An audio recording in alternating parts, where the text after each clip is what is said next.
السلام علیکم ورحمۃ اللہ وبرکاتہ۔ دوستو، آج ہم اپنے یوٹیوب چینل روحانیات میڈیا پر حاضر ہوئے ہیں۔ اگر آپ ہمارے چینل پر نئے ہیں تو ضرور سبسکرائب کریں تاکہ ہر نئی آنے والی ویڈیو آپ تک بآسانی پہنچ سکے۔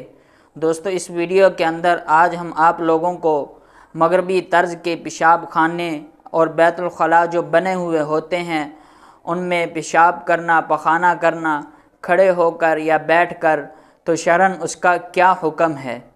آج کل کچھ اس نوعیت کے پیشاب خانے بن رہے ہیں جن میں بہرحال آدمی کو کھڑے ہو کر ہی پیشاب کرنا پڑتا ہے۔ یہی حال بیت الخلاء کا ہے۔ اس کی حیت ایسی ہوتی ہے کہ کرسیوں پر بیٹھنے کی طرح آدمی بیٹھے اور اپنی ضرورت کی تکمیل کرے۔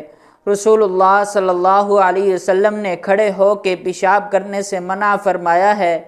اسی طرح اس انداز سے بیٹھ کر پاخانہ کرنا آپ صلی اللہ علیہ وسلم کے اور سلف کے طریقہ کے خلاف ہے۔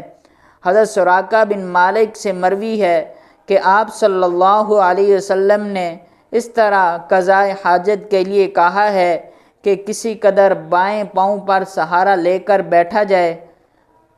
علمنا رسول اللہ صلی اللہ علیہ وسلم اذا اتینا الخلاء ان نتوکا علی اليسرى۔ اس لیے ظاہر ہے کہ یہ صورتیں مسنون طریقہ کے خلاف ہیں، بالخصوص پیشاب پخانہ کی مذکورہ وضع، کیونکہ بلا عذر کھڑے ہو کر پیشاب کرنے کو فقہاء نے مکروہ قرار دیا ہے۔ ترجمہ: کھڑے ہو کر پیشاب کرنا مکروہ ہے، ہاں عذر کی بنا پر کھڑے ہو کر بھی پیشاب کرنے کی اجازت ہے۔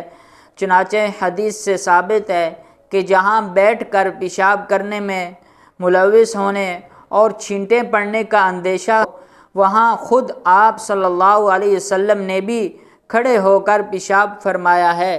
یہ تو ایک قانونی اور فقہی بحث تھی، مگر اس کا گہرا تعلق ہمارے دینی سانچے سے ہے۔